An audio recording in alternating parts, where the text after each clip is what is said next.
안녕하십니까? 이제 2차 수업을 시작을 하도록 하겠습니다.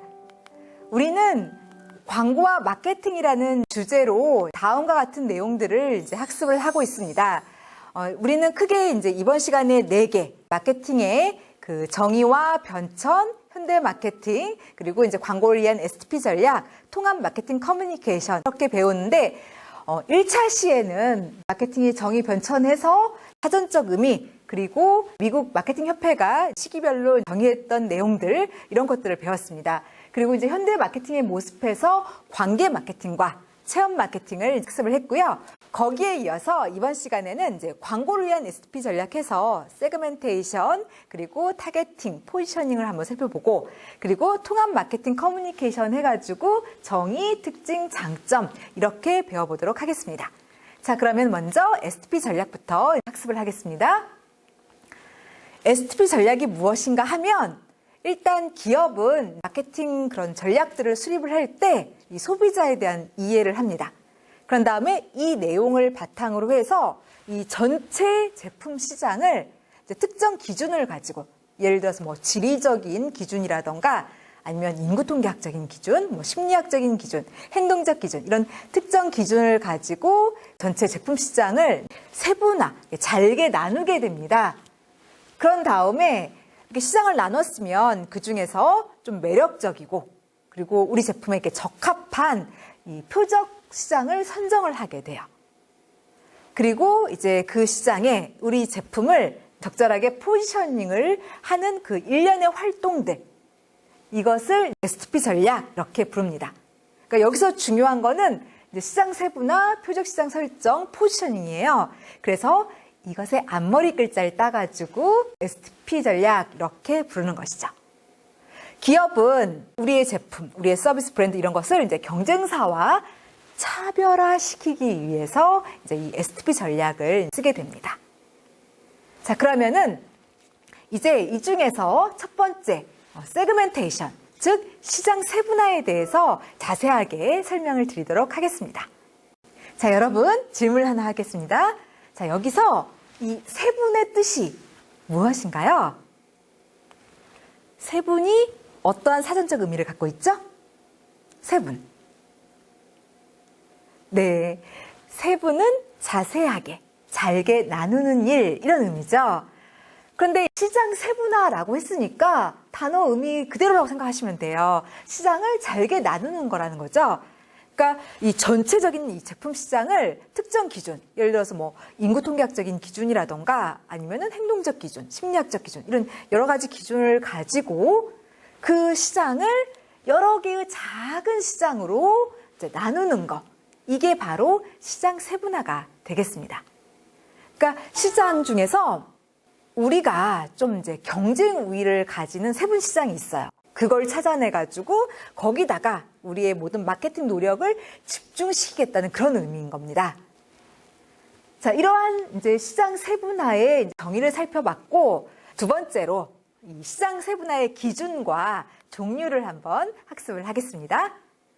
일반적으로 이 마케팅 전략을 수립할 때 이 시장 세분화의 기준, 그 변수로 이제 많이 이용되는 것이 지리적인 변수, 그리고 인구통계학적인 변수, 심리학적인 변수, 행동적 변수, 이것들을 이제 많이 쓰게 됩니다. 그리고 이러한 변수를 가지고 이제 시장을 세분화했을 때 그것을 각각 이제 지리적 세분화, 인구통계학적 세분화, 그리고 심리학적 세분화, 행동적 세분화, 이렇게 그 종류를 나누게 됩니다. 그래서 이제는 이 4개의 시장 세분화의 종류에 대해서 학습을 하겠습니다. 먼저 첫 번째, 지리적 세분화입니다. 지리적 세분화, 이것은 시장 세분화의 기준이 지리적인 요소인 경우예요. 그러니까 지리적인 요소라는 것은 이제 우리 소비자가 지금 살고 있는 지역이나 또는 우리 소비자가 지금 거주하고 있는 어떤 국가라던가 살고 있는 어떤 그 도시, 이런 지리적 요소를 가지고 시장을 세분화했을 때 그것을 지리적 세분화라고 이제 그 종류를 나누게 됩니다. 이러한 지리적 세분화는 다른 세분화 방식들에 비해서 지역 갖고 딱딱 구분을 하기 때문에 그 세분화가 굉장히 용이하다는 그런 장점이 있습니다. 자, 그러면은 이러한 지리적 세분화를 쓴 사례를 하나 들어보도록 하겠습니다. 그러니까 지역을 가지고 시장을 나눈 건데요. 바로 참소주 사례입니다.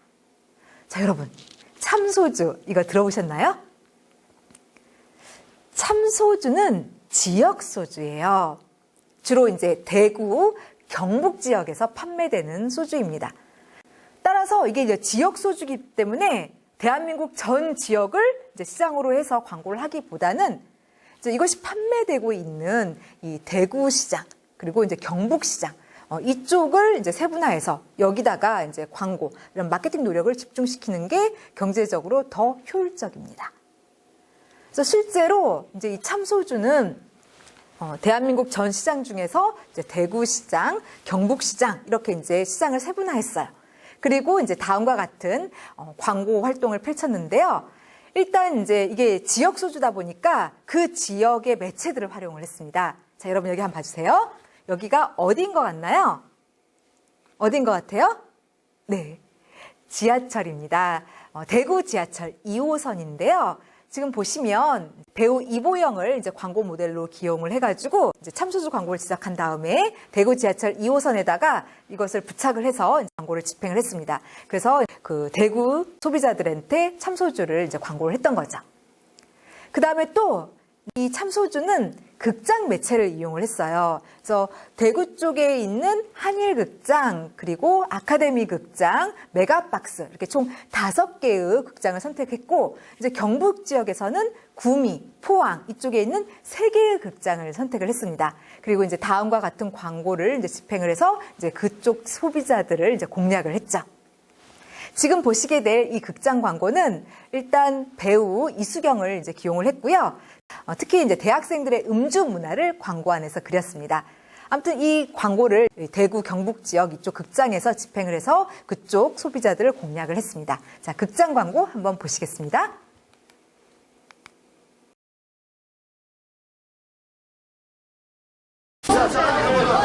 저 뭐 좋아하세요? 난 있잖아 소주가 세상에서 제일 좋아 나는 난그 이가부터 끝까지 달릴 거야 참소주니까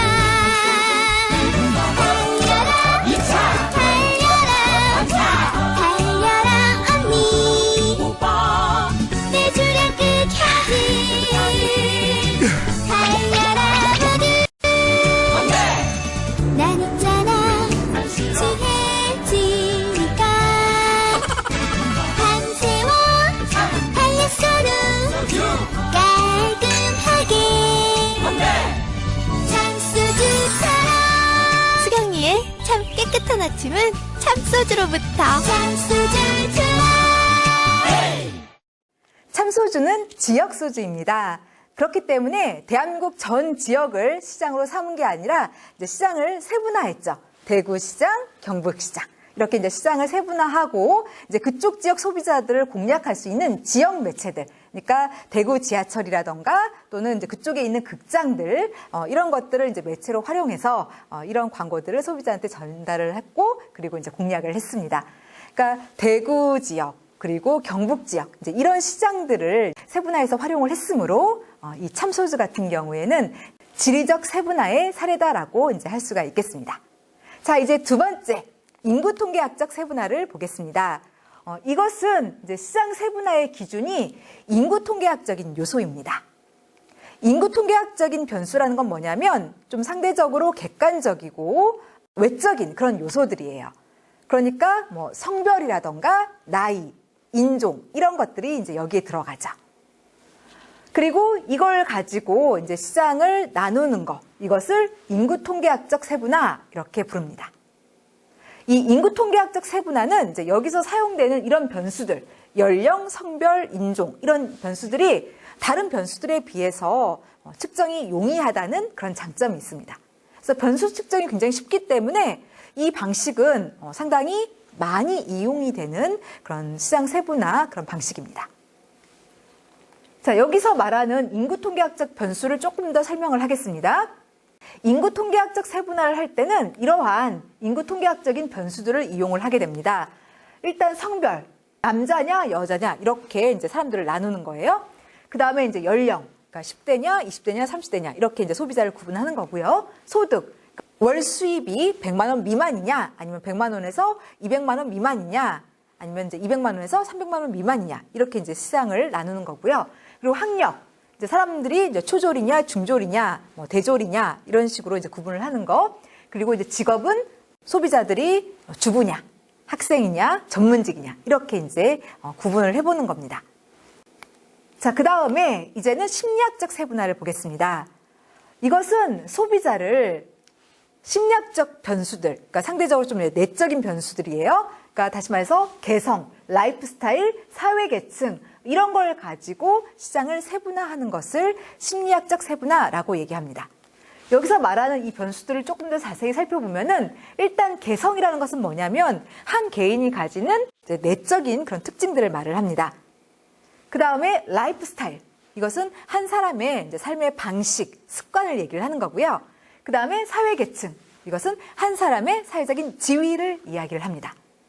그러니까 이것은 보통 이제 뭐 하류층, 중류층, 상류층 이렇게 나눠지는데 이런 사회 계층에 따라서 사람들의 이제 심리가 좀 다르게 나타나게 되죠. 그래서 이제 소비자 시장을 이런 것들로 이제 구분을 하는 거, 이것을 이제 심리학적 세분화라고 이야기를 합니다. 자, 네 번째로 이제는 행동적 세분화를 학습을 하겠습니다. 이것은 사람들이 이제 물건을 사고 그리고 이제 그것을 쓰는 이런 거와 이제 관련된 행동. 그러니까 예를 들어서 추구하는 혜택, 그리고 사용량, 이런 요인들을 가지고 시장을 세분화하는 방식입니다. 이 추구 혜택, 사용량, 이 변수를 조금 더 설명을 드리면 추구 혜택이라는 것은 사람들이 이제 물건을 살 때 이렇게 추구하는 그런 혜택들이 있어요. 그래서 어떤 사람들은 이 기능적 혜택을 추구하는 사람도 있고요. 어떤 사람들은 감정적인 그런 정서적인 혜택을 추구하는 사람도 있고, 또 어떤 사람들은 자아 표현 이런 혜택을 추구하는 사람도 있습니다. 기능적 혜택 같은 경우에는 이 제품이 갖고 있는 성능, 기능 이런 것들을 이제 추구하는 것을 말을 합니다.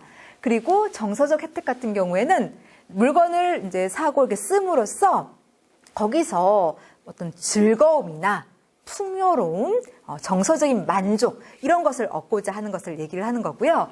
자아 표현적 혜택이라는 것은 이제 사람들이 물건을 사고 쓰면서 이 물건을 통해서 나를 타인에게 이렇게 표출하고자 할 때, 그런 상징물로 이용하고자 할 때 이것을 자아 표현적 혜택이다라고 얘기를 해요.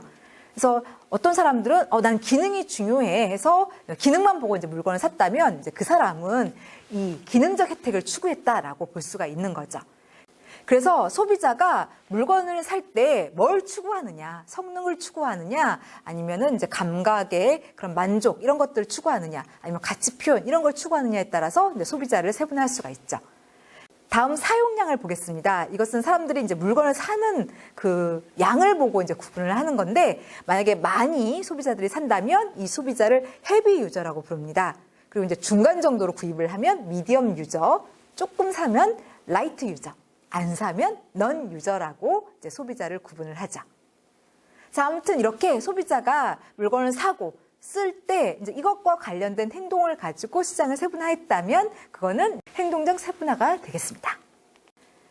자, STP 전략에서 이제는 두 번째로 타겟팅, 즉 표적 시장 선정에 대해서 살펴보겠습니다. 그러니까 시장을 나눴어요. 여러 가지 기준을 가지고. 그러면 그 중에서 뭐를 택할 건지, 그리고 우리가 어떤 전략을 취할 건지 이거를 이제 결정하는 단계다라고 생각을 하시면 되겠습니다. 자, 좀 더 구체적으로 표적 시장 선정이 무엇인지 한번 여기 정의를 읽어보도록 하겠습니다. 자, 시장 세분화를 통해 나눠진 시장 중 자사의 제품에 가장 적합한 시장을 선택하는 과정. 잘 읽으셨습니다. 그래서 표적 시장 선정이라는 것은 그 전체 제품 시장을 데모그래픽 특성, 그리고 뭐 사이코그래픽 특성 이런 걸 가지고 시장을 잘게 나눴어요. 그럼 이제 나눠진 세분 시장이 있을 텐데 그 중에서 가장 매력적이거나 또는 우리의 제품, 뭐 서비스, 브랜드 이런 거하고 잘 맞는 그 시장을 선정을 하는 것, 이것이 표적 시장 선정, 타겟팅이 되겠습니다. 자, 이러한 타겟팅은 보통 이제 다음과 같은 절차로 진행이 되게 됩니다. 우선 첫 번째로는 일단 그 잘게 나눠진 그 세분 시장의 매력도를 분석하고 평가를 합니다. 그렇게 해서 이제 매력도가 있고 우리 제품에 잘 맞는 그 시장을 선정하는 게 가장 먼저 이루어지게 됩니다.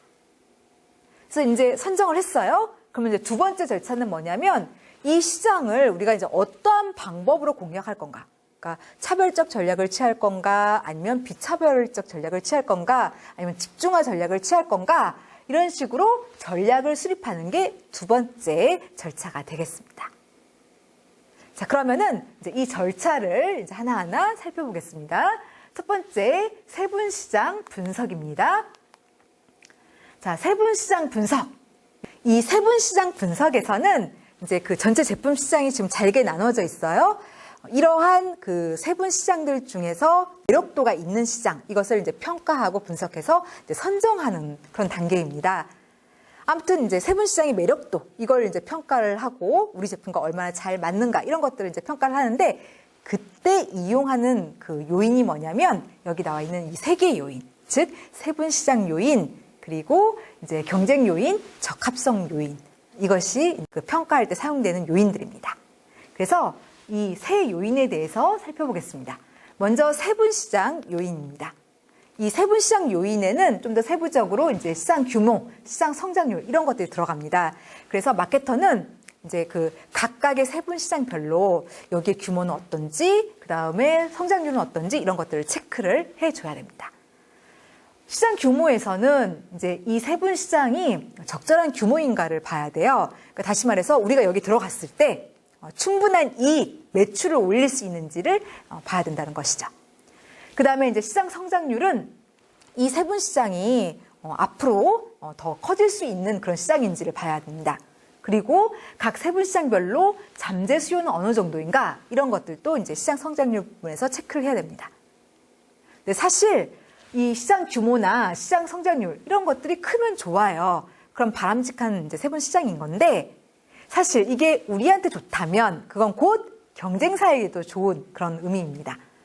따라서 이게 자칫하면요, 이게 좋으면 이 경쟁사들이 앞다퉈서 이 시장에 들어오기 때문에 경쟁이 치열해질 그런 위험도 있습니다.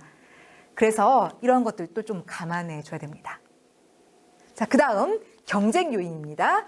매력도를 이제 평가를 할 때 이 요인도 분석을 해줘야 되는데 이제 경쟁 요인에 들어가는 게 이제 현재적 경쟁자, 잠재적 경쟁자 이런 것들을 좀 더 세부적으로 평가를 해줘야 됩니다. 현재의 경쟁자라는 것은 이 세분 시장 안에 있는 이 경쟁자들이 굉장히 강력한지 그리고 공격적인지 이런 것들을 이제 점검을 하는 겁니다.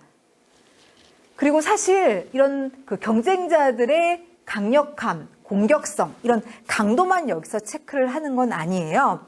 그뿐만이 아니라 그들과 비교했을 때 상대적 우위점이 우리한테 있는가 이것도 이제 점검을 해야 돼요. 비록 경쟁자들이 굉장히 강력하고 공격적이라 하더라도 우리가 상대적으로 더 공격적이고 더 강력하면 괜찮은 거거든요. 그래서 이제 상대적 우위도 한번 봐주시기 바랍니다. 그 다음에 잠재적 경쟁자, 이것은 지금 이 세분 시장에는 없는데 향후에 들어와서 우리에게 영향을 미칠 그 새로운 경쟁자가 있는가 이걸 이제 체크해 보라는 얘기입니다. 자, 다음으로 이 세분 시장의 매력도를 평가할 때도 사용하는 요인인 적합성 요인을 보겠습니다. 여기서는 좀 더 이제 세부적으로 기업 목표, 자원, 시너지 효과 이런 것들을 체크를 하게 됩니다. 그래서 기업 목표, 이것은 그 세분 시장이 우리 기업의 목표하고 이제 부합하는지 이걸 점검을 해줘야 되고요. 그리고 이제 자원, 이것은 뭐냐면 우리가 이 세분 시장에 들어갈 만한 그런 인적 자원, 물적 자원, 기술적 자원을 갖추고 있는지를 체크해 봐야 한다는 그런 의미입니다. 그러니까 우리의 광고 활동이 괜찮은지, 그리고 이제 판매 요원을 잘 확보할 수 있는지, 우리의 촉진 전략은 어떠한지 이런 것들을 점검을 해줘야 합니다. 그 다음에 이제 시너지 효과. 이것은 뭐냐면 우리가 이제 기존에 쓰고 있던 마케팅 믹스를 이 세분 시장에 이제 연계해가지고 썼을 때 시너지 효과를 낼 수 있는가 이걸 이제 점검을 해야 돼요. 그래서 여기 나와 있는 것처럼 세분 시장 요인, 경쟁 요인, 적합성 요인 이런 요인을 가지고 그 세분 시장의 매력도, 우리 제품 서비스하고 이제 얼마나 잘 맞는지 이런 것들을 평가를 하고 분석을 한 다음에 가장 괜찮은 세분 시장을 이 단계에서 이제 선정을 하게 됩니다. 자, 그 다음 시장을 잘게 나눴고, 그 다음에 이제 그 중에서 괜찮은 시장을 선택을 했어요. 그 다음 뭘 하냐면 이 시장을 이제 어떻게 공략을 해야 되는지 전략을 이제 선택을 해야 됩니다. 그래서 이제 세 번째로는 이제 그 전략에 대해서 살펴보겠습니다. 보통 이제 이 세분 시장을 공략을 하는 그런 전략, 어떠한 방법으로 그 시장에 들어갈지, 이거에는 이렇게 비차별화 전략, 차별화 전략, 집중화 전략이 있습니다. 자, 그러면 순차적으로 이제 하나씩 학습을 하겠습니다. 먼저 비차별화 전략입니다. 전 다른 말로 비차별적 마케팅 전략 이렇게 부릅니다. 이 전략은 전체의 이 제품 시장을 잘게 나눴는데 그 중에서 보통 가장 큰 시장을 하나의 제품, 하나의 그 촉진, 하나의 가격, 하나의 유통으로 공략하는 그런 방식입니다. 그러니까 그림으로 그려보면 이제 이런 모습이에요. 이제 그 세분 시장 중에서 제일 큰 시장을 선택을 해서 이제 하나의 마케팅 믹스로 공략을 하는 겁니다. 그러니까 마케팅 믹스, 이것은 기업이 이제 자신의 그 마케팅 목표 이런 것을 이제 잘 달성을 하기 위해서 이 기업이 통제할 수 있는 요인들, 그러니까 제품, 가격, 유통, 촉진 이런 것들을 이제 종합적으로 실시하는 것을 이제 마케팅 믹스라고 해요. 그러니까 다시 말해서 하나의 제품, 하나의 가격, 하나의 유통, 하나의 촉진을 가지고 그 하나의 이제 큰 시장을 이제 공략하는 것, 이것이 비차별화 전략이 되겠습니다. 이 비차별화 전략은 이제 시장 안에 있는 그 개별적인 소비자들의 욕구, 그다음에 이제 다양한 동기 이런 것들을 이제 충족시키려고 하기보다는 이 시장 속에 가장 일반적인 소비자들이 갖고 있는 공통적인 욕구를 포커스를 맞추는 그런 마케팅 전략입니다. 그리고 이것은 이제 동일한 마케팅 믹스를 적용해요. 그러니까 하나의 제품, 하나의 가격, 하나의 유통, 하나의 촉진 이렇게 이제 취하게 되는 거고요. 그리고 대량의 광고, 그리고 대량 유통 이런 것들을 실시를 하면서 다수 소비자들을 만족시켜 줄 수 있는 제품을 개발하려고 하고 또 이제 다수 소비자를 충족시킬 수 있는 마케팅 프로그램을 이제 개발하고자 합니다. 그래서 이제 이런 내용들을 바탕으로 이제 소비자들한테 이제 긍정적인 제품 이미지, 기업 이미지 이런 것들을 이제 형성하려고 하는 그런 마케팅 전략이 되겠습니다. 그러면 이러한 비차별적 전략이 가지는 장점, 단점 이것을 이제 배워보도록 하겠습니다. 먼저 장점입니다. 비차별화 전략은 생산을 하고 마케팅 활동을 펼치는 데 있어서 규모의 경제를 달성을 하게 됩니다. 그래서 이제 공장에서 표준화된 제품을 이렇게 대량으로 이렇게 생산을 하게 돼요. 그러다 보니까 이제 공장에서 이렇게 규모의 경제를 이루어가지고 대량으로 물건을 생산을 하니까 생산 원가를 이제 좀 절감할 수 있다는 이점이 있습니다. 그리고 이것 같은 경우에는 대량 유통, 대량 광고를 실시를 해요. 그러다 보니까 아무래도 이제 유통비도 좀 절감을 하고 그리고 관리비, 그리고 이제 물건 수송비, 그다음에 재고비 이런 것들을 이제 좀 그 비용을 낮출 수가 있고요. 그다음에 이제 대량으로 이게 광고를 하니까 아무래도 매체사가 이 광고 비용 이런 것들을 할인해 줘요. 그래서 이제 광고비 이런 것들을 이제 절감을 할 수 있다는 장점이 있습니다. 그다음에 단점으로는 사실 시장 안에서 소비자들은 갈수록 그 욕구가 다양해져 가고 있어요. 그렇기 때문에 이렇게 하나의 제품 갖고 이제 하나의 광고 갖고 시장을 이렇게 공략해 들어가면은 그렇게 욕구가 다양한, 동기가 다양한 소비자들을 제대로 충족을 시켜줄 수가 없어요. 그래서 이런 소비자들에게 자칫하면 외면을 받을 수 있는 그런 문제가 있습니다. 그리고 이거는 이제 시장 안에서 보통 제일 큰 시장을 공략을 해요. 그러다 보니까 여기에는 경쟁사도 쉽게 들어갈 수가 있거든요. 그래서 이제 경쟁이 자칫하면 치열해질 수 있다는 그런 단점이 있겠습니다. 자, 그러면 이제는 차별화 전략을 보겠습니다. 이 차별화 전략, 이건 다른 말로 이제 차별적 마케팅 전략 이렇게 이제 부르기도 합니다. 이것은 이렇게 잘게 나눈 이 시장들 중에서 뭐 2개 또는 그 이상의 세분 시장들을 이제 선택을 합니다. 그런 다음에 그 선택한 각각의 이제 시장에 딱 맞는 마케팅 믹스 전략을 이제 취하는 그런 전략이 되겠습니다. 그래서 그림을 그려보면 이제 이렇습니다. 그 전체 제품 시장을 이렇게 잘게 나눴죠. 그 중에서 이제 2개 또는 그 이상의 이런 세분 시장들을 선택을 합니다. 여기서는 지금 3개를 선택을 했죠. 그런 다음에 이 시장에 맞는 마케팅 믹스를 다 따로따로 개발을 해요. 그래서 그걸 가지고 공략을 하는 거죠. 그래서 세분 시장 1에 맞는 제품, 거기에 맞는 가격 전략, 거기에 맞는 유통 전략, 거기에 맞는 촉진 이런 것들을 이제 한다는 거예요. 자, 그 다음에 이러한 차별적 전략의 장점, 단점을 보겠습니다. 먼저 장점입니다.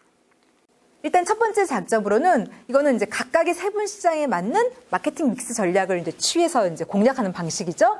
그러니까 세분 시장 1에 맞는 제품을 출시를 하고 또 여기에 맞는 광고 활동을 펼치고 또 여기에 맞는 가격 정책을 취하게 됩니다. 그러다 보니까 아무래도 소비자의 욕구를 잘 충족시켜 줄 수 있다는 이점이 있어요. 그리고 소비자들은 이제 이 제품, 이 브랜드가 이제 자신을 잘 충족시켜 주니까 해당 제품이나 또는 이제 브랜드 기업에 대해서 긍정적인 이미지를 이제 갖게 됩니다. 그래서 이제 이미지 향상이 이루어지게 되는 거고요.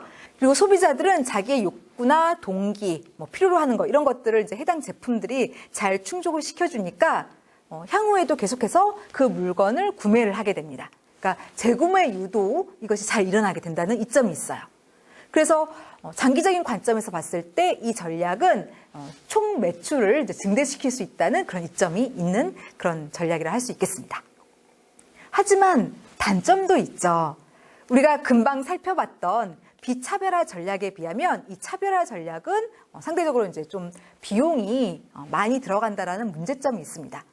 왜냐하면 이제 그 선택한 각각의 세분 시장에 맞는 이제 마케팅 믹스 전략을 취하게 되는 거예요.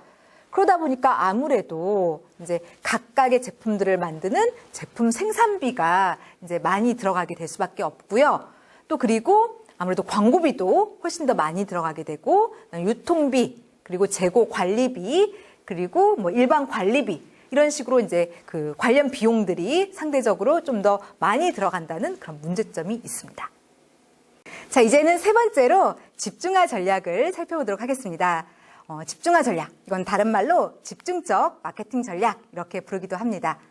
이것은 단어음이 그대로 그 전체 이 제품 시장에서 이제 아무래도 자기들이 이제 경쟁 우위점이나 이렇게 강점을 가진 그 하나의 작은 세분 시장을 선택을 해요. 그런 다음에 거기에 마케팅 노력 이런 것들을 이제 집중적으로 이제 쏟아붓는 그런 전략이다라고 할 수가 있겠습니다. 그래서 그림으로 그려보면 이제 이런 모습이에요. 시장을 잘게 나눠요. 그런 다음에 우리가 이제 강점을 갖고 있는 작은 세분 시장 하나를 이제 선택을 합니다. 그런 다음에 이제 여기에 집중적으로 우리의 마케팅 믹스 이런 것들을 이제 투입하는 그런 방식인 거죠. 이 방식은 주로 이제 많이 사용하는 곳이 어디냐면 중소규모의 기업들입니다.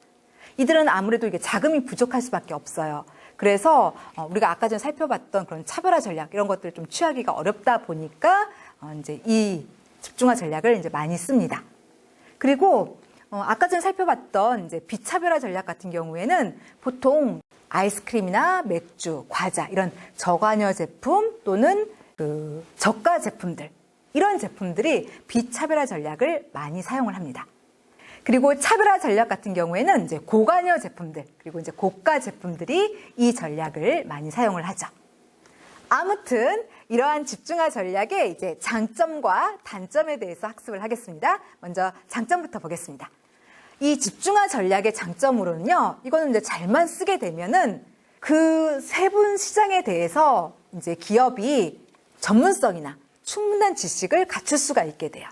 그래서 그 세분 시장 속에 있는 이 소비자들의 욕구를 이 기업이 잘 충족을 시켜줄 수가 있게 됩니다. 그러다 보니까 욕구를 잘 충족시켜주니까 아무래도 그 시장 안에서 강력한 시장 지위를 구축을 하고 그것을 누릴 수 있게 됩니다. 그리고 그 세분 시장에 대해서 이렇게 잘 알고 전문성, 지식 이런 걸 갖추고 있기 때문에 제품을 생산하고 유통하고 촉진하는 측면에서 그 운영사의 경제성도 이제 함께 누릴 수가 있게 됩니다. 하지만 이렇게 장점만 있는 건 아니에요. 이 집중화 전략은 단점도 있습니다. 사실 이 전략은 한 기업의 명운을 작은 세분 시장에 이렇게 의존하는 방식이에요. 그러다 보니까 정상적인 다른 전략들에 비해서 상대적으로 이 리스크, 위험이 굉장히 높은 그런 전략입니다. 예를 들어서 이 작은 세분 시장에 대기업이 진출을 했다. 근데 대기업 같은 경우에는 뭐 광고 활동이나 뭐 제품, 유통 이런 여러 측면에서 강점을 갖고 있습니다. 그래서 자칫하면 이 대기업에게 우리 기업이 밀릴 수가 있어요. 이 세분 시장 안에서. 또한 이 세분 시장 안에서 이 고객의 욕구가 바뀌면 지금은 우리 제품을 좋아하지만 다른 제품을 좋아하게 되면 우리는 또 큰 어려움에 처하게 될 수가 있습니다. 그래서 이 방식은 위험성이 굉장히 큰 그런 단점이 있는 전략이 되겠습니다. 자, 이제 STP 전략에서 이제 마지막 포지셔닝을 보도록 하겠습니다. 포지셔닝, 이것은 잭 트라우트와 알 리스가 1969년에 제안한 전략입니다. 여러분들 포지셔닝의 뜻이 뭐죠? 네, 포지셔닝은 위치 정립, 그리고 위치 잡기, 이런 의미가 있죠. 그래서 이 의미 그대로 포지셔닝 전략이라는 것은 이제 그 정의가 어떠냐면 말 그대로 소비자의 마음 속에서 우리 제품의 위치를 잡아주는 것, 이것이 포지셔닝 전략이 되겠습니다. 이게 이제 위치 잡기 그 의미 그대로다 이렇게 생각하시면 돼요. 그러니까 소비자 마음속에서 이제 위치를 잡아주는 전략이다. 이렇게 이제 단어 의미 그대로 이제 기억을 하시면 좋겠습니다. 자, 그 다음에 이러한 포지셔닝 전략의 특징 두 가지를 보겠습니다. 포지셔닝은 심리적인 특성, 그리고 상대적인 특성이 있습니다. 이 두 특성 중에서 먼저 심리적인 특성부터 보겠습니다. 제가 아까 이 포지셔닝 정의를 얘기를 할 때 이 포지셔닝 전략은 이제 위치를 잡는 전략이다라고 이야기를 했습니다. 그러면 어디에다가 우리 제품의 위치를 잡는 걸까요? 어디일까요? 바로 소비자의 마음속입니다. 그러니까 지금 위치를 잡는다는 것은 심리적인 위치를 말을 하는 거예요. 그래서 이제 심리적인 특성이 있는데, 그러니까 위치를 잡는다. 이게 실제 이제 시장 안에서 이제 위치를 얘기하는 게 아니고, 뭐 제품의 실제 특징, 실제 장점, 이런 것들을 이제 중요시하는 게 아니라 소비자의 마음 속에서 우리 제품이 어떻게 위치하고, 그래서 소비자들이 이제 어떻게 그것을 인식하는가, 이게 중요하다라는 거죠. 그래서 여기에서는 이 마케팅은 인식의 싸움이다 이렇게 얘기를 해요. 그러니까 즉 우리 제품이 이제 실제 시장 안에서 위치도 굉장히 좋고 장점도 좋고 뭐 특성도 좋아요. 그런데 소비자가 그렇게 인식을 하고 있지 않다면 그거는 포지셔닝이 잘 된 게 아닙니다. 하지만 이 소비자 마음 속에서 우리 제품이 그렇게 뛰어나지 않더라도 굉장히 좋은 위치를 점하고 있고 뭐 특징이나 장점을 좋게 인식하고 있다. 그러면 포지셔닝이 잘 된 거죠. 그래서 이 위치를 잡는다. 이거는 실제 시장 안에서의 그런 위치를 말을 하는 게 아니라 이 소비자의 마음 속에서 이제 위치를 잡는 심리적인 개념이다. 이거를 기억을 해주시기 바랍니다. 자, 그 다음 포지셔닝의 또 다른 특성으로 이 심리적인 것 외에 이제 상대적인 게 있죠. 이 포지셔닝은 상대적인 개념이에요. 그래서 경쟁자의 제품이나 이 브랜드하고 비교해가지고 이 소비자의 마음속에 상대적으로 좀 더 좋게, 우월하게 자리를 잡아야 됩니다. 왜 그러냐면 만약에 소비자 마음속에 이제 좋게 위치를 했어요. 그런데 경쟁사보다는 좋게 위치를 못했어요. 상대적으로 좀 안 좋아요. 그러면 여러분들 소비자들은 우리 제품을 살까요? 아니면 경쟁사 제품을 살까요? 그쵸. 우리 제품이 아니라 경쟁사 제품을 살 겁니다. 그래서 단순히 소비자 마음속에 이제 좋게 위치하는 게 이게 중요한 게 아니라 이게 상대적인 개념이에요. 경쟁사보다는 더 좋게 위치를 해야 합니다. 그래서 이제 포지셔닝은 이제 상대적인 그런 특성이 있습니다. 그래서 정리하면 포지셔닝이라는 것은 이제 소비자의 마음 속에 이제 심리인 거죠. 소비자의 마음 속에 이제 우리 제품, 우리 브랜드를 이제 경쟁사하고 비교해가지고 상대적으로 더 우위에 있게 우월하게 자리 잡는 전략이다라고 이제 요약을 할 수가 있겠습니다. 자, 이제는 두 번째 포지셔닝의 방법을 보겠습니다. 이 포지셔닝이 소비자의 마음속에 이제 위치를 시키는 거예요. 근데 어떻게 위치시키는가 그 방법을 보겠습니다. 이 방법에는 여기 나와 있는 것처럼 이렇게 이제 다양한 방식들이 있습니다. 우선 첫 번째로는 제품의 특성에 의한 포지셔닝이 있어요. 그러니까 우리 제품이 가지는 어떤 장점, 이점, 성능 이런 걸 이제 얘기를 해서 소비자 마음속에 이제 위치하는 그런 방식입니다. 그 다음 두 번째, 제품 사용자 및 모델에 의한 포지셔닝이 있어요. 그러니까 우리 제품의 가장 전형적인 일반적인 소비자를 이제 광고에서 이제 보여줍니다. 그래서 이 제품은 이러한 사람들이 이용하는 겁니다. 이렇게 이제 얘기를 하거나 또는 모델을 이용해서 사람들의 마음속에 이제 위치하는 그런 방법입니다. 그 다음에 세 번째, 가격과 품질의 상관관계를 이용하는 포지셔닝. 이것은 뭐냐면 우리 사람들의 인식 속에는 가격이 비싸면 품질이 좋다. 그리고 가격이 싸면 품질이 안 좋다. 이런 인식이 머릿속에 있어요. 그걸 이용해서 우리 제품은 고가다. 그래서 품질도 굉장히 좋다. 뭐 이런 식으로 사람들 마음속에 위치하는 방식인 거죠. 그 다음 네 번째는 용도 제시에 의한 포지셔닝이 있습니다. 그러니까 이것은 광고 이런 데에서 이 제품의 용도가 뭐다. 또는 사용하는 상황은 이렇다. 이런 것들을 이제 보여줘요. 그래서 이거는 이럴 때 쓰는 거다. 이런 방식으로 쓰는 거다. 이렇게 이제 알려가지고 사람들의 마음속에 들어가는 방법이 되겠습니다. 그다음 다섯 번째는 상징을 활용하는 포지셔닝이 있어요. 이것은 캐릭터, 동물, 기호 이런 걸 이용해서 사람들 마음속에 우리 제품을 자리 잡게 만드는 방식입니다. 그 다음에 여섯 번째, 경쟁사의 위상을 이용하는 포지셔닝이 있습니다. 이제 확고하게 잘 자리가 잡혀 있는 경쟁사를 이제 끌어들여요. 그래서 우리는 저 경쟁사보다 뭐 더 우월하다, 아니면 뭐 유사하다 이런 식으로 해서 사람들 마음속에 이제 자리 잡는 방식이고요. 그 다음에 이제 일곱 번째는 제품군 활용에 의한 포지셔닝이 있습니다. 이것은 우리 제품이 특정 프로덕트 카테고리에 들어간다, 또는 여기에 들어가지 않는다. 이렇게 얘기를 하면서 사람들 마음속에 우리 브랜드, 우리 제품을 이제 자리 잡게 만드는 방식입니다. 그 다음에 여덟 번째는 사회적 이슈나 비전통적인 표현을 이용하는 그런 포지셔닝인데요. 이것은 사회적으로 큰 물이나 뭐 논의 이런 것들 일으킬 만한 어떤 메시지를 던지거나 아니면 그러한 비주얼을 보여준다거나 이렇게 해가지고 우리는 굉장히 진취적이고 강력한 그런 이미지를 갖고 있다. 이렇게 이제 어필해서 사람들 마음속에 위치하는 그런 방식이 되겠습니다. 자, 그럼 예를 한번 들어보겠습니다. 저는 이 중에서 여기 용도 제시에 의한 포지셔닝 사례를 들겠습니다. 어떤 사례냐면 아멘해머 사례입니다. 자, 여러분들 아멘해머 이 회사는 과거에 뭘 이제 판매하던 회사였나요? 물론 지금은 이것저것 다양한 제품들을 팔아요. 그런데 이제 70년대 이렇게 옛날은 특정 제품을 이제 판매를 하던 그런 회사였었어요. 과거에는 주로 뭘 팔던 회사였나요? 아멘해머. 그쵸. 아멘해머는 베이킹 소다를 이렇게 판매하는 그런 회사였습니다. 그런데 미국 내에서 1970년대에 이 아멘해머의 제품 판매율이 급감을 했었습니다. 왜 그랬는지 혹시 아는 친구 계신가요? 왜 사람들이 이 아멘해머 베이킹 소다를 잘 사 먹지 않았을까요? 그건 미국 내에서 1970년대에 이 여성들의 사회 진출이 굉장히 활발했기 때문에 그랬습니다. 그러니까 여성들이 아무래도 이제 사회에 많이 진출하고 이렇게 활동을 많이 하다 보니까 집에서 빵을 잘 안 만들어 먹고 외식을 많이 하게 되었어요.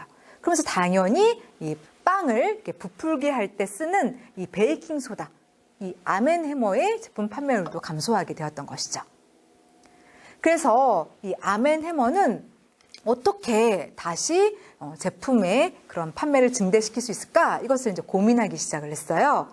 그러다가 이제 제품의 새로운 용도를 제시하면서 다시 사람들 마음속에 이제 위치를 하는 그런 전략을 취하게 되었습니다. 어떤 용도를 제시했느냐? 예전에는 이제 빵 만들 때 넣는 그런 용도였어요. 근데 이것을 이제 다른 용도를 제시를 했는데 무슨 용도였냐면 탈취제의 용도였습니다. 이 아멘해머 베이킹 소다는요, 나쁜 냄새를 빨아들일 수가 있었어요. 그래서 주로 이제 냉장고 안에 이걸 집어 넣어라 이렇게 얘기를 한 겁니다. 그러면 이제 냉장고 속에서 이 베이킹 소다가 냉장고 안에 여러 잡내들을 이렇게 흡수를 하는 그런 일을 할 수가 있었어요. 그래서 이제 탈취제의 용도를 제시를 했습니다. 그리고 또 이제 그 후에는 뭐 신발장, 카페트 이런 데에도 이걸 써서 나쁜 냄새를 빨아들여라 이렇게 또 제안을 하기도 했고요. 또 그 다음에 사실 이 베이킹 소다가 연마 성분이 있어요. 그래서 그것에 착안해가지고 이제 세제라던가 세척제, 치약 이런 용도로 이제 쓰라고 제안도 했습니다. 물론 이제 또 이제 그런 관련 제품들도 이제 만들어서 출시하기도 했었죠.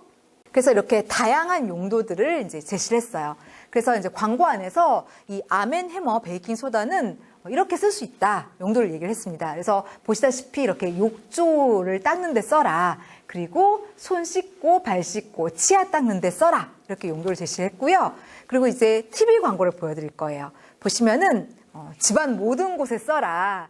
집안을 깨끗하게 해주니까 그렇게 이제 써라라고 얘기합니다. 그래서 구체적으로 뭐 애완동물 그 배변 모래에 넣어라. 또는 싱크대 청소하는 데 써라. 세탁 세제로 써라. 그리고 이제 냉장고에 나쁜 냄새를 이렇게 흡수하고 제거하니까 거기에 넣어 써라. 이런 것들을 이제 제안을 합니다. 자, 광고 보시겠습니다.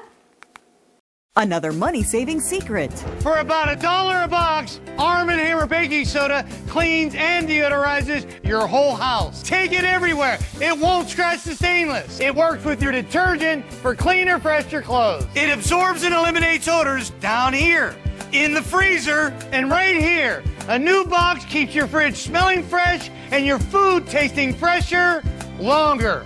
I'm Billy Mays with big savings at armandhammer.com. 이 아멘해머는 이제 원래의 용도는 이제 빵 만들 때 거기에 넣으면 이게 부푸는 그런 용도로서 이제 사용이 되었어요. 그래서 사람들 마음속에 이제 그렇게 위치를 하고 있었는데 이 제품 판매율이 이제 급감을 하니까 다른 용도를 제시하면서 사람들 마음속에 이제 위치를 하게 되었습니다. 그래서 주로 이제 탈취제로 이제 많이 제안을 했고요. 이제 그 외에도 이제 아까 보시다시피 뭐 세제, 세척제, 치약 이런 다양한 용도들을 제시해서 사람들 마음속에 이제 위치를 했죠. 이게 바로 이제 포지셔닝의 사례가 된다라고 할 수가 있겠습니다. 자, 그 다음에 이제는 통합 마케팅 커뮤니케이션을 보겠습니다. 일단 이것이 무엇인지 정의, 그리고 특징, 장점 이렇게 학습을 하겠습니다. 우선 이러한 통합 마케팅 커뮤니케이션이 등장하게 된 배경부터 설명을 하겠습니다. 사실 각 기업들은요, 이제 예전에는 각각 다른 여러 목적들 이런 것들을 달성하기 위해서 다양한 마케팅 커뮤니케이션 수단들, 즉 뭐 광고라던가 홍보라던가 DM 이런 것들을 개별적으로 운영을 했었어요. 그러다가 이제 1990년대 이때에 들어서 이런 다양한 마케팅 수단들을 이제 통합적으로 운영을 하는 그런 성향이 드러나기 시작을 했습니다. 그 이후로는 일단 첫 번째, 이 광고에 대한 신뢰도가 약화했기 때문에 그렇습니다. 그래서 이제 광고 외에 또 다른 마케팅 커뮤니케이션 수단이 뭐가 있을까 이제 보고 그것들을 이제 적극 이제 같이 이용하기 시작을 했던 거죠. 그리고 두 번째로는 이제 이 대중 매체의 이 광고 단가가 굉장히 크게 인상했기 때문에 그렇습니다. 그래서 이제 좀 경제적으로 부담이 되다 보니까 상대적으로 좀 저렴한 다른 마케팅 커뮤니케이션 활동들을 이제 적극 이용하기 시작을 했던 거예요. 그리고 또 세 번째로는 경쟁이 굉장히 지나치게 이제 심화가 되었기 때문에 그렇습니다. 경쟁이 너무나 지나치게 치열해지다 보니까 광고만 갖고는 크게 효과가 나지 않았던 거예요. 그래서 이제 여러 회사들이 광고 외에 다른 마케팅 커뮤니케이션 수단들을 이제 중요하게 여기고 그것들을 활용하는 빈도가 늘어나게 되었습니다. 그리고 이제 그것을 이제 같이 운영을 하게 된 것이죠.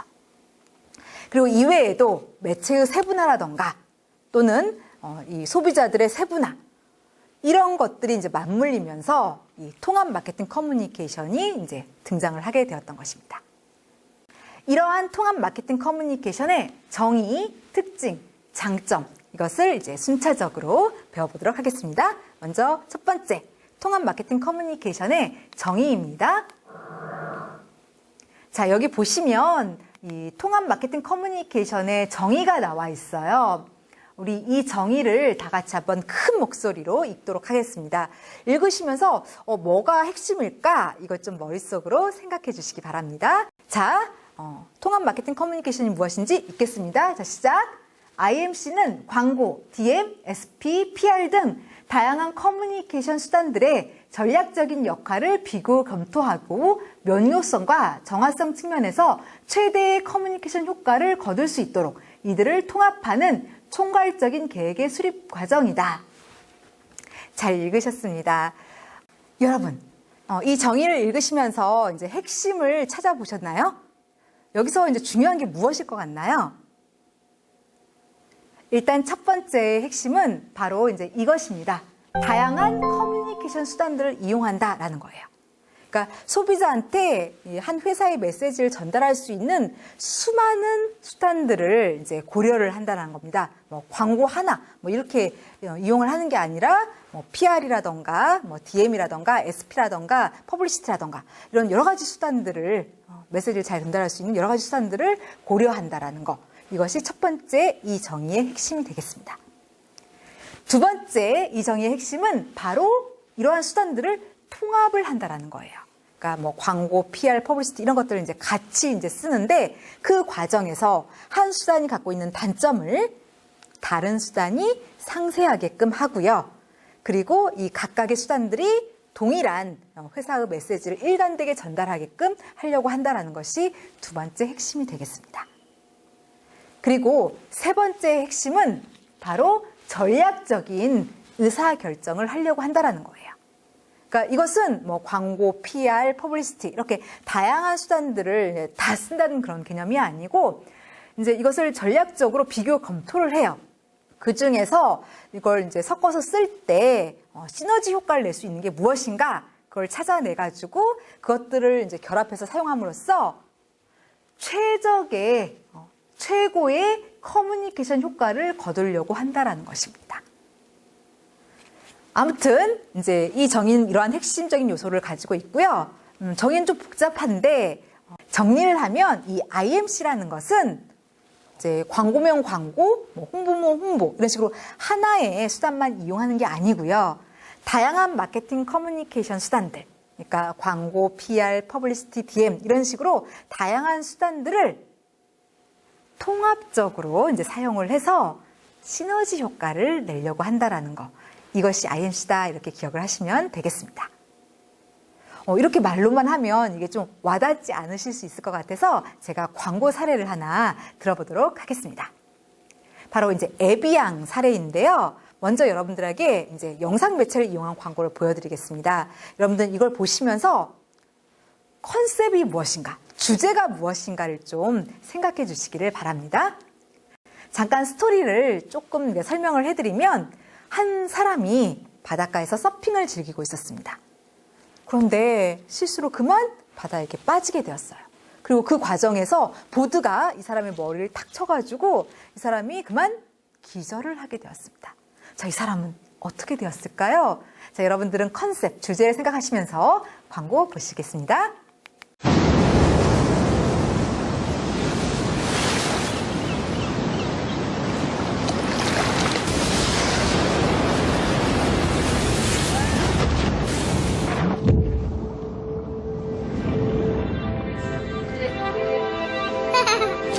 After Florida Keys, there's a place called Kokomo. That's where you wanna go to get away from it all.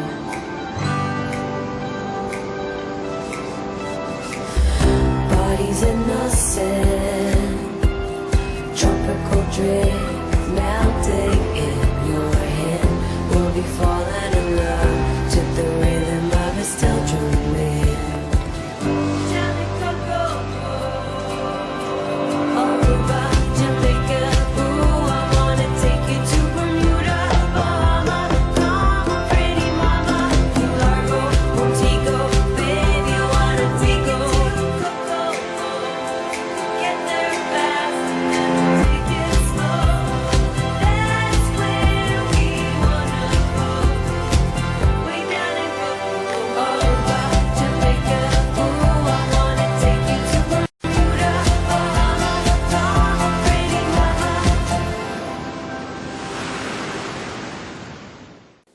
이 광고 속에서 이제 주인공은 아이들이 사는 그런 섬에 우연히 가게 됩니다. 그리고 이렇게 놀라운 젊음을 유지하는 그 비결은 에비앙 생수에 있다. 이런 메시지를 전달을 하죠. 그래서 지금 컨셉은 뭐냐면 이 에비앙이 젊음을 유지시켜주는 그런 생수다. 이게 이제 주제입니다. 좀 과장된 그런 주제죠. 아무튼 이제 이러한 컨셉을 이제 광고 안에서는 라이브 영, 젊게 살아라라는 카피를 통해서 이제 전달을 하고 있습니다. 에비앙은 이제 이러한 컨셉을 다양한 마케팅 커뮤니케이션 수단들을 이용해서 소비자에게 전달을 했습니다. 어떤 수단을 이용했냐면 첫 번째는 게임입니다. 지금 여러분들이 보시는 이것은 이제 에비앙 베이비 서프라고 해서 이제 핸드폰에서 이제 게임을 즐길 수 있는 어플리케이션이에요. 그래서 사람들은 이것을 이제 다운을 받아가지고 자신의 핸드폰으로 가상현실 게임을 이제 즐길 수가 있고요. 이제 이 게임을 통해서 에비앙은 라이브형 이 메시지를 소비자한테 전달을 했습니다. 그 다음에 또 다른 마케팅 커뮤니케이션 수단을 에비앙은 이용했는데요. 뭘 썼냐면 바로 프로모션입니다. 자, 이곳은 어디냐면요. 이제 필리핀 마닐라에 있는 노빈슨 슈퍼마켓입니다. 에비앙은 이제 여기다가 이렇게 부스를 마련해서 이제 프로모션을 전개를 했습니다. 아까 전에 설명했던 그 게임, 이게 이제 핸드폰에서만 즐길 수가 있는 게 아니라 VR 기기를 이용하면은 그 게임을 이렇게 오프라인에서도 이제 즐길 수가 있었어요.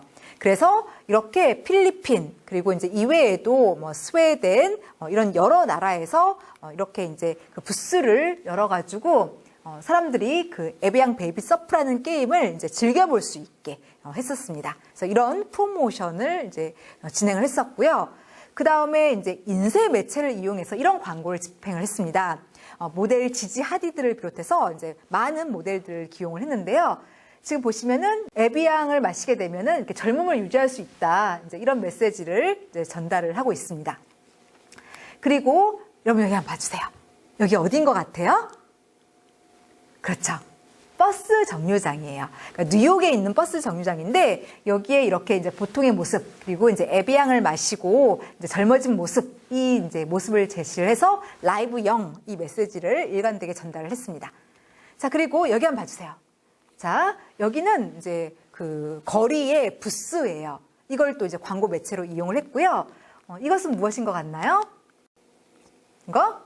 네, 버스죠. 버스 외벽에 이제 이런 랩핑 광고를 집행을 했습니다.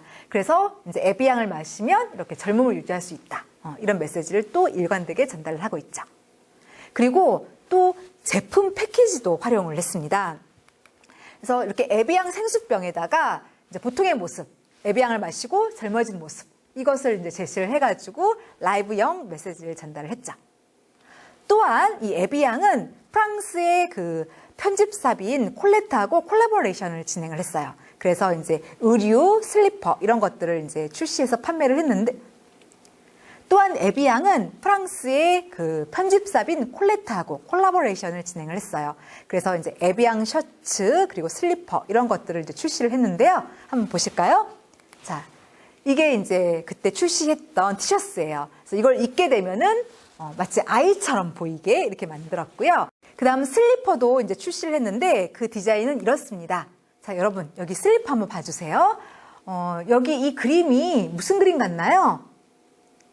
이 그림은 애기 발바닥입니다. 그래서 부드러운 흙이라던가 모래를 밟게 되면요. 이렇게 얼음 발자국도 찍히지만 가운데에 애기 발자국도 찍히게 되어 있습니다. 그래서 또 라이브형 메시지를 전달을 하죠. 그리고 이제 이 에비앙은 다른 그 수단도 이용했어요. 바로 이제 음악이었는데요. 사실 아까 영상 광고에 이제 나왔던 음악은 원래 이제 비치보이스의 코코모 이것을 닐리우드 앤 더 프릭이라는 이제 프랑스의 그 듀오가 리메이크를 했어요. 다시 이제 불렀어요. 그래서 그 음악을 이제 소비자들에게 이제 무료로 이제 다운받아서 들을 수 있게 했습니다. 그래서 또 이제 음악을 통해서도 이제 메시지를 전달을 했죠. 자, 지금 에비앙을 보시면 굉장히 다양한 수단들을 이용했다는 걸 아실 수 있어요. 일단은 이제 영상 매체를 이용해서 광고를 하기도 했고, 뭐 게임이라던가 프로모션, 그리고 이제 패션 그 편집사하고 이제 콜라보레이션도 하고, 음악도 이용하고, 그리고 이외에도 뭐 프린트, 오개, 뭐 제품 패키지 이런 다양한 수단을 이용해서 라이브형 이 메시지를 일관되게 전달을 하고 있습니다. 그렇게 해서 이제 여러 수단들을 이용을 해서 이제 시너지 효과를 내려고 하고 있죠. 그래서 이 에비앙을 IMC 사례로 이제 들어봤습니다. 자, 다음 두 번째로 통합 마케팅 커뮤니케이션의 특징에 대해서 배워보도록 하겠습니다. 이 IMC는 이 소비자들의 특정 행동에 영향을 미치려는 목적으로 실시가 됩니다. 그러니까 장기적인 관점에서 봤을 때 구매 행동을 유발을 하려고 합니다. 그러니까 단순히 이 IMC가 뭐 인지도를 높인다거나 뭐 기억률을 개선한다거나 아니면 긍정적인 태도를 갖게 한다거나 이런 데 국한되지 않고요. 길게 봤을 때는 결국 제품 이런 것들을 이제 구매하는 이런 행동을 유도하는데 이제 가장 큰 목적을 두고 있는 그런 활동이라 할 수 있겠습니다. 그다음 두 번째 이 IMC의 특성으로는 소비자하고 이제 접촉을 위한 다양한 방법을 사용을 한다는 겁니다. 그러니까 이 IMC 같은 경우에는 이제 이 메시지를 이제 일관되게 잘 전달할 수 있는 이제 여러 수단들을 이제 활용을 하게 됩니다. 단순히 뭐 광고 하나, 뭐 홍보 하나 이런 게 아니라 다양한 수단들, 다양한 매체들을 적극 활용을 한다라는 것이 이 IMC의 굉장히 큰 특징이 되겠습니다. 여러 수단들을 써요. 예를 한번 들어보겠습니다. 바로 에복인데요. 여러분들 에복 이게 혹시 무슨 브랜드인지 아시겠나요? 에복은 독일의 아웃도어 브랜드입니다. 이 에복이 이제 백팩을 출시를 했어요. 그런데 이 백팩의 특성이 뭐였냐면 충격을 좀 잘 흡수한다라는 거, 그리고 튼튼하다는 거, 강하다는 거 이런 특성을 지니고 있었습니다. 그래서 이제 이것을 소비자들한테 이제 전달하기 위해서 여러 매체들, 여러 수단들을 이제 활용을 했습니다. 자, 여기 한번 봐주세요. 여기가 어디인 것 같나요? 네, 그렇죠. 버스 정류장입니다. 근데 이 버스 정류장 이 셀터에 에복을 부착을 했어요. 이렇게요. 그런데 그냥 단순히 부착을 한 게 아니라 마치 오락실에 있는 펀치 기계처럼 설치를 해놨습니다. 그래서 여기를 이렇게 딱 내리치게 되면 위에 스코어보드가 있어요. 그래서 이제 이 사람의 펀치 점수가 여기에 탁 하고 기록이 되게 됩니다. 그러면 이게 이제 사람들 사이에 경쟁심이 붙어요. 그래서 이제 서로 이제 참여를 하게 되고 그 가운데서 이제 즐거움, 재미를 느끼게 됩니다. 그리고 이렇게 치면서 이렇게 쳤는데도 이 에복이, 이 백팩이 찢어지거나 이렇게 손상을 당하지 않는 것을 사람들이 이제 느끼게 돼요. 그러면서 이 에복이 정말로 충격을 흡수하는구나, 튼튼하구나, 강하구나 이런 걸 이제 알게 되죠. 그리고 또한 여기 위에 스코어보드만 있는 게 아니라 사실 카메라가 있어요. 그래서 여기서 이제 이 펀치기계를 이제 이용을 하게 되면은 실시간으로 에복 페이스북에 이 사람의 그 스코어가 이제 기록이 되고요. 그다음에 이제 참가한 그 사진들이 이렇게 이제 뜨게 됩니다. 그리고 이 자료들은 다른 SNS에 이게 퍼가기가 가능해요. 그래서 이제 이게 입소문이 나게 되었어요. 그러면서 이제 여러 잡지들, 언론들의 이 광고 캠페인이 이제 소개가 되었습니다. 그래서 지금 보시면은 이제 소비자들한테 에복 백팩이 충격도 흡수하고 튼튼하고 강하다 이런 메시지를 지금 다양한 수단들을 이용해서 전달을 했죠. 뭐 버스 정류장이라던가 뭐 페이스북 그리고 이제 기타 다른 SNS 이런 것들을 이용해서 이제 전달을 했죠. 이렇게 IMC는 뭐 광고 이런 식으로 하나만 이용하는 게 아니라 굉장히 다양한 수단들을 이용한다는 그런 특성이 있습니다. 자, 여기서 에복 관련 그 영상을 좀 보도록 하겠습니다. 이게 길어서 제가 일부분만 편집해서 갖고 왔습니다. 자, 영상 살펴보겠습니다. We created an experience.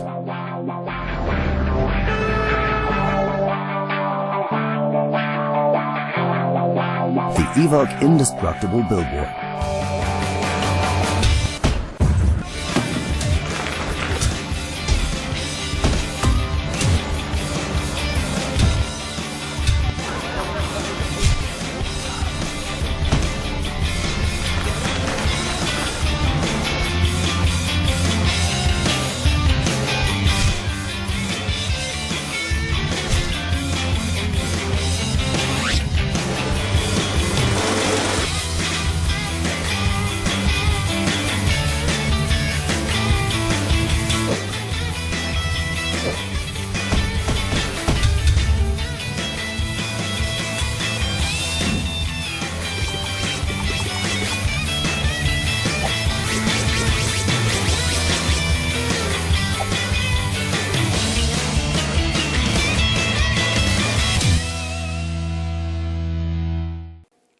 이 영상을 보시면 지금 에복이 이 백팩이 굉장히 강하다, 튼튼하다, 충격을 흡수한다 이런 이제 메시지를 소비자한테 전달하기 위해서 다양한 수단들을 활용했다는 것을 알 수가 있습니다.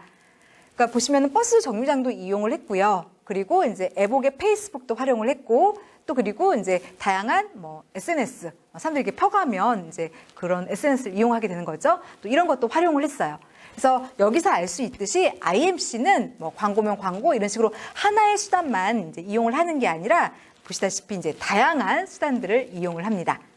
그 다음 이 IMC의 또 다른 특성으로는 소비자를 중요시한다는 것을 꼽을 수가 있습니다. IMC의 기획 과정은 소비자에게서부터 출발을 합니다. 그러니까 즉 소비자의 욕구가 무엇인가, 동기가 무엇인가 이런 것들을 이제 파악을 하고 이제 그걸 바탕으로 이 IMC가 이제 기획이 되어 갑니다. 그래서 이제 이 IMC는 이제 외부 지향적인 그런 기획 과정을 따르게 됩니다. 자, 그다음 IMC의 또 다른 특징으로는 시너지 효과를 달성을 하려고 한다는 겁니다. 그러니까 이 방식은 광고, 홍보, PR, 퍼블리시티, DM 이런 식으로 다양한 수단들을 활용을 하는 겁니다. 그래서 한 수단의 단점을 다른 수단의 특성이 이제 만회를 할 수 있게 합니다. 그리고 또 이 각각의 수단들이 동일한 메시지를 전달을 해요. 그렇게 함으로써 결국 이 수단들을 이제 개별적으로 이용하는 것보다 그 효과를 이제 더 높이게 돼요. 그러니까 시너지 효과가 나게 이제 만든다는 것이 이제 이 IMC의 특징이 되겠습니다. 또한 이 IMC는 소비자와 브랜드 간의 관계를 증진을 시킵니다. 그래서 소비자하고 브랜드가 이렇게 밀접한 관계를 갖게 만들어요. 그래서 사람들이 이 브랜드에 대해서 이제 긍정적인 태도도 갖고 계속해서 이제 물건도 구입하게 그렇게 유도하는 그런 특징이 있습니다. 그 다음에 이 IMC의 장점을 보겠습니다. 그러니까 IMC가 기업에 어떠한 도움을 주는가 이제 이걸 볼 텐데요. 우선 첫 번째로는 메시지의 일관성이라는 그런 이점을 제공을 합니다. 이 IMC는 뭐 광고 그리고 뭐 PR, 퍼블리시티 이런 여러 수단들을 쓰는데 다 동일한 메시지를 전달을 하게 됩니다. 만약에 광고에서 어떤 얘기를 했는데 PR에서 완전히 다른 얘기를 한다. 그리고 이제 뭐 프로모션에서 판매원이 소비자한테 다른 얘기를 한다. 이런 식으로 메시지가 다 제각각이면 소비자는 굉장히 혼란스러워하게 될 겁니다. 그리고 왠지 이 기업에 대해서 조금 이제 신뢰성 이런 것들도 이제 저하될 우려가 있어요. 하지만 이 통합 마케팅 커뮤니케이션을 전개하면서 뭐 광고, PR, 퍼블리시티, 뭐 DM 여기서 다 똑같이 메시지를 전달을 하게 되면 사람들은 괜찮은 기업이구나 이런 식으로 이제 믿음을 갖게 됩니다. 그리고 이제 뭐 광고든 PR이든 뭐 퍼블리시티든 다 동일한 얘기를 하기 때문에 이제 소비자는 그 기업에 대해서 어떤 일관된 이미지도 형성하기가 이제 쉽게 됩니다. 그다음 두 번째 장점으로는 고객과의 관계를 개선을 합니다. 이 IMC는 고객들이 물건을 구매하는 전 과정에 다 작용을 하게 됩니다. 그리고 기존 고객에게도 이제 관여를 하게 돼요. 그렇게 해서 이 기업과 소비자 간의 이 관계를 이제 잘 형성하고 유지하고 발전시켜 나가려고 이제 하는 그런 활동입니다. 그 다음에 세 번째 장점으로는 이 IMC는 전반적인 이 커뮤니케이션의 효율성을 향상시키고 수익성을 이제 높인다는 그런 이점이 있어요. 아무래도 이제 IMC를 쓰면서 여러 수단들을 이렇게 복합적으로 쓰면 각각의 장점들이 더욱더 강화될 수 있고요. 또 단점은 만회될 수가 있어요. 그리고 이제 메시지도 일관되게 전달을 할 수가 있고 또 그리고 이 과정을 통해서 통일된 아이덴티티 이런 것들도 이제 형성을 할 수가 있습니다. 그리고 전반적인 시너지 효과도 창출할 수 있죠. 그래서 일련의 이러한 것들을 통해서 기업은 이 커뮤니케이션 효율성을 증대시킬 수가 있어요. 그리고 이제 그 결과로서 제품의 매출 이런 것들도 증대시켜서 기업의 경제적 이윤을 가져다 줄 수가 있게 됩니다. 자, 오늘 배운 내용을 이제 요약하겠습니다. 오늘 우리는 이제 광고와 마케팅이라는 주제로 학습을 했습니다. 그리고 크게 4가지 마케팅의 정의 및 변천, 현대 마케팅, 그리고 이제 광고를 위한 STP 전략, 그리고 통합 마케팅 커뮤니케이션을 배웠습니다. 마케팅의 정의 및 변천에서 사실 여러분들이 마케팅에 대해서 이제 사전을 찾아보시면 마케팅이라는 것은 생산자의 제품, 서비스, 용역 이런 것들을 소비자에게 잘 유통시키기 위한 경영 활동이다 이렇게 나와 있어요. 그런데 사실 마케팅은 이런 그 유통과 관련된 활동에 국한되지 않습니다. 그래서 우리는 미국 마케팅 협회가 시대별로 정의한 내용들을 쭉 살펴봤어요. 그래서 마케팅이라는 것은 일단 이런 유통과 관련된 그런 측면도 있지만 그 외에도 교환, 그리고 관계, 가치 이런 것들을 이제 도모하려는 그런 활동이다. 이런 특징들을 지니고 있다. 이것을 이 미국 마케팅 협회의 정의를 통해서 이제 살펴봤죠. 그 다음에 이제 현대 마케팅의 모습에서 이제 관계 마케팅, 그리고 이제 체험 마케팅의 정의와 특징, 이런 것들을 살펴봤고요. 그 다음에 이제 광고를 위한 STP 전략을 살펴봤습니다.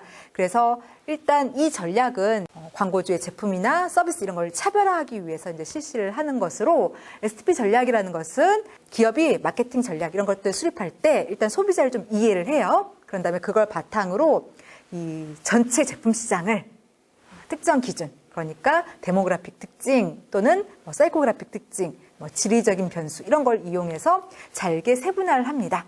그런 다음에 이제 그 중에서 이제 매력성, 제품 적합성 이런 것들이 있는 세분 시장을 선정을 해요. 그리고 그 시장에 우리 제품을 이제 포지셔닝하는 거, 그것이 STP 전략입니다. 그래서 이에 대해서 이제 여기서 살펴봤고요. 그 다음에 이제 통합 마케팅 커뮤니케이션을 살펴봤죠. 이것은 일단 이제 간단하게 말하면 광고, DM, PR 이런 다양한 마케팅 커뮤니케이션 수단들을 통합해서 사용하면서 이제 시너지 효과를 내려고 하는 그런 활동입니다. 그래서 이제 특징, 장점 이런 것들을 여기서 우리가 배웠습니다. 자, 이제 퀴즈입니다. 자, 문제를 한번 풀어봐 주십시오. 자, 첫 번째 퀴즈입니다. 고객과의 관계를 형성, 유지, 발전시키는 것을 강조하는 마케팅이 있었어요.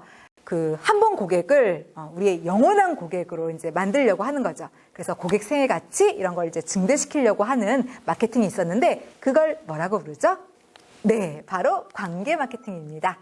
자, 그다음 두 번째 퀴즈입니다. 자, 이것은 소비자들의 직접적인 체험을 통해서 이제 제품 등을 알리는 마케팅 방법입니다. 그러니까 다시 말해서 마케팅의 핵심을 소비자들이 이제 경험하게끔 하는데 이제 두는 것이죠. 이것을 무엇이라고 하나요? 네, 체험 마케팅이라고 부르죠. 자, 다음 세 번째 퀴즈입니다. 우리가 아까 전에 체험 마케팅에서 전략적 체험 모듈을 살펴봤었어요. 그러면서 이제 이 체험 마케팅은 소비자를 이제 5가지 그 체험들, 그러니까 감각 체험, 그리고 감정 체험, 인지 체험, 행동 체험, 그다음에 이제 관계적 체험. 여기서 이제 최상의 체험을 하게 해줘야 제품이나 브랜드 이런 것들의 이미지를 좀 이제 향상시킬 수 있다. 인지도, 기억률 이런 걸 높일 수 있다. 이렇게 이제 얘기를 했었어요. 그런데 이제 제가 이제 광고를 보여드릴 텐데 이 광고 같은 경우에는 이제 어떠한 체험을 유도하려고 하는 건지 한번 판단해 주시기 바랍니다. 자, 그러면은 광고를 한번 보도록 하겠습니다.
교통사고 원인 중에서 운전 중에 이제 핸드폰을 보는 게 있어요. 그래서 이제 폭스바겐은 운전을 할 때는 핸드폰을 보기보다는 앞을 봐라, 이런 식의 공익형 광고를 이제 집행을 했습니다. 근데 이게 말로만 얘기를 하면 사람들한테 이제 확실하게 와 닿지 않으니까 다음과 같은 이제 극장을 이용한 광고를 집행을 했습니다. 이거는 이제 사람들이 겪어보게 했죠. 그렇다면은 이제 아까 전에 말했던 그 5개의 체험 중에서 어디에 들어갈까요? 그쵸. 행동 체험에 이제 들어가게 되겠죠. 직접 겪어보게 했으니까요. 그 다음 4번째 퀴즈가 되겠습니다. 우리가 아까 전에 STB 전략을 살펴봤어요. 그러면은 이제 여기 빈칸에 들어갈 말을 맞춰보실 수 있을 거라고 생각합니다. STB 전략이라는 것은 일단 시장을 뭘 하죠? 네, 세그멘테이션, 세분화를 하게 됩니다. 그런 다음에 이에 따른 무엇을 하죠? 타겟팅, 표적 시장 선정을 하게 되죠. 그리고 이 시장에 적절하게 우리 제품, 서비스, 용역 이런 것들을 무엇을 합니까? 네, 포지셔닝을 하죠. 그런 일련의 과정, 이것을 STP 전략 이렇게 부릅니다. 그 다음 5번째 퀴즈입니다. 자, 이것은 무엇인지 이제 맞춰봐 주시면 되는데요. 이거는 뭐 광고명 광고 이런 식으로 하나만 이용하는 게 아닙니다. 다양한 마케팅 커뮤니케이션 수단들을 활용을 해요. 그러니까 광고라던가 DM이라던가 퍼블리시티 이런 것들을 일단은 이제 비교 검토를 한 다음에 최대의 효과를 내기 위해서 이것들을 이제 통합하는 마케팅 커뮤니케이션 계획이에요. 자, 이건 무엇일까요? 그러니까 시너지 효과를 이제 내려고 하는 거거든요. 복합적으로 이용을 해서 이거는 네, 통합 마케팅 커뮤니케이션이죠. IMC. 자, 이제 다음 시간 안내입니다. 우리는 이제 다음 시간에 광고 전략에 대해서 학습을 하겠습니다. 그래서 일단 이것이 무엇인지 정의, 특징 이런 것들을 배우고요. 그런 다음에 이제 광고 기획서 작성, 보통 이제 A가 이걸 작성을 하게 되는데 어떠한 순서로 작성을 하게 되는지 이걸 좀 배울 거예요. 그리고 이제 A가 이런 광고 전략을 짤 때 이제 참고할 수 있는 광고 전략 모델들이 있습니다. 대표적인 게 이제 F12사의 그리드, 그리고 DDB-DDM의 ROI, 그리고 이제 사칭사치의 브리프 이런 것들이 있는데 이에 대해서 배워보도록 하겠습니다. 오늘 우리는 마케팅에 대해서 학습을 했습니다. 이 광고는 이것만 독립적으로 이렇게 집행을 할 수 있는 게 아닙니다. 반드시 상위 개념인 이 마케팅 계획을 확인을 하고 그걸 바탕으로 수립이 돼야 돼요. 마케팅 계획과 통일성, 일관성을 광고는 유지를 해야 됩니다. 광고를 잘하고 싶다면 일단 마케팅을 제대로 알아야 되기 때문에 오늘 이에 대해서 학습을 한 것이죠. 끝까지 이 마케팅에 대해서 잘 들어주셔서 감사드리고요. 이상으로 오늘 수업을 종료하도록 하겠습니다. 감사합니다.